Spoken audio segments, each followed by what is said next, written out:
నమస్తే, welcome to వార్తలు వాస్తవాలు. నేను సీతారామరాజు. ముందుగా ఈరోజు పత్రికల్లో వచ్చిన ప్రధానమైన వార్తలు ఒకసారి చూద్దాం మనం. ముందుగా నమస్తే తెలంగాణలో జనం మధ్య గులాబీ నేతలంటూ ప్రధానమైన వార్త మనకు కనిపిస్తూ ఉంది. పెద్ద ఎత్తున మున్సిపల్ ఎన్నికల ప్రచారంలో బీఆర్ఎస్ పార్టీ దూసుకెళ్తోంది. జనం మధ్య వారంతా కూడా ప్రచారం నిర్వహిస్తున్న సందర్భం మనం చూస్తున్నాం. మున్సిపల్ ఎన్నికల ప్రచారంలో భాగంగా నిన్న సిరిసిల్లలో పెద్దూరులో మహిళలు స్థానికులతో సమావేశమైన బీఆర్ఎస్ వర్కింగ్ ప్రెసిడెంట్ కేటీఆర్ అంటూ ఈ ఫోటో ఐటమ్ కూడా మనకు ప్రధానంగా కనిపిస్తూ ఉంది. పెద్ద ఎత్తున ఈ 2 ఏళ్ల పాలనలో కాంగ్రెస్ ఏ రకంగా తెలంగాణ ప్రజలకు అన్యాయం చేసిందో, ఏ రకంగా నయవంచన చేసిందో అంశానికి సంబంధించిన ఫోటో ఐటమ్స్ కూడా కనిపిస్తున్నాయి.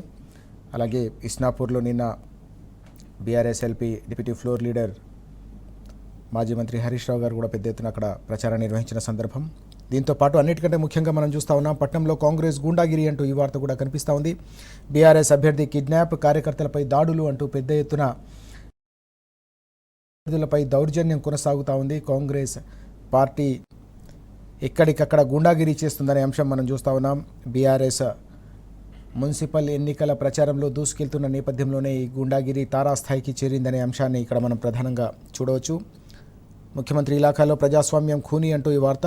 కోస్గిలో బీఆర్ఎస్ అభ్యర్థి అపహరణ, కండువా మార్చిన కాంగ్రెస్ నాయకులు, పార్టీలో చేరినట్టు తిరుపతి రెడ్డి ప్రకటన, కేసులు పెడతామని పోలీసుల బెదిరింపు, భార్య ఫిర్యాదు చేసిన స్వీకరణకును ధర్నాకు దిగిన బీఆర్ఎస్ నాయకులు కార్యకర్తలు అంటూ ఈ వార్త.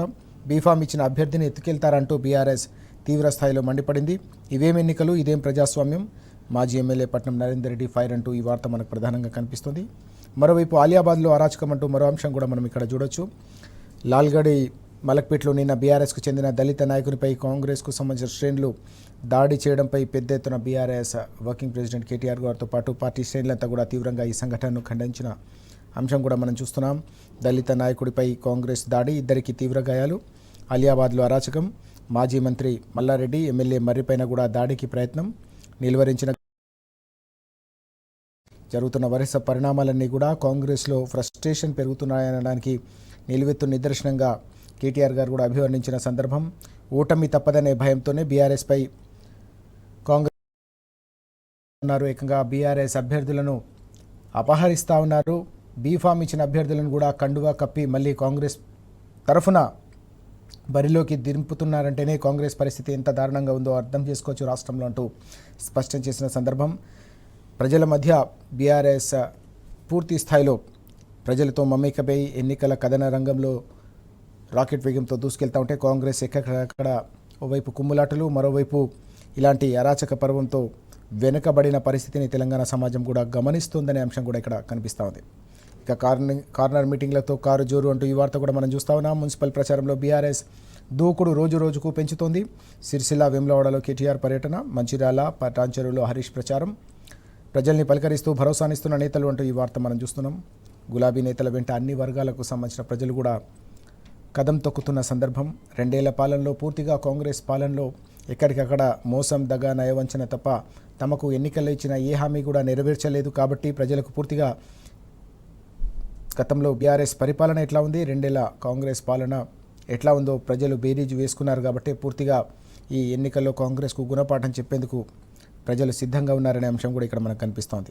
ఇక కాంగ్రెస్ సీనియర్ నాయకులు మాజీ మంత్రి జీవన్ రెడ్డి గారు కూడా నిన్న తీవ్ర స్థాయిలో కాంగ్రెస్ పార్టీపైనే విరుచుకుపడ్డారు. కాంగ్రెస్లో జరుగుతున్న పరిణామాలపై ఆయన ధ్వజమెత్తిన పరిస్థితి.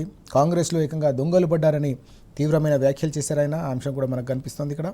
పార్టీ గుర్తునే ఎత్తుకపోయినరు, పార్టీ మారినోళ్లను రాళ్లతో కొట్టాలన్న రేవంత్ ఇప్పుడు వాళ్ళతోనే కలిసి ఓట్లు అడుగుతున్నాడు అంటూ ఆయన ధ్వజమెత్తిన అంశం కూడా ప్రధానంగా ఈరోజు పత్రికల్లో మనకు కనిపిస్తోంది. అలాగే మరో కీలక అంశం మనం ఇక్కడ చూడొచ్చు. రేవంత్ తిట్ల ట్రాప్లో పడొద్దు అంటూ నిన్న వర్కింగ్ ప్రెసిడెంట్ కేటీఆర్ గారు పార్టీ శ్రేణులకు, ప్రజలకు కూడా పిలుపునిచ్చారు. సమస్యలపై మనం సమరం ఆపొద్దు, రైతుల గోసపై గొంతెత్తుదాం, ప్రభుత్వ వైఫల్యాలు, హామీలు, అలాగే మోసాలను ఎక్కడికక్కడ ఎండగడదాం తప్ప ఈ తిట్ల ట్రాప్లో మనం పడాల్సిన అవసరం లేదు. ఇది కేవలం అటెన్షన్ డైవర్షన్లో భాగంగానే దీన్ని తెరపైకి తీసుకొస్తున్నారు.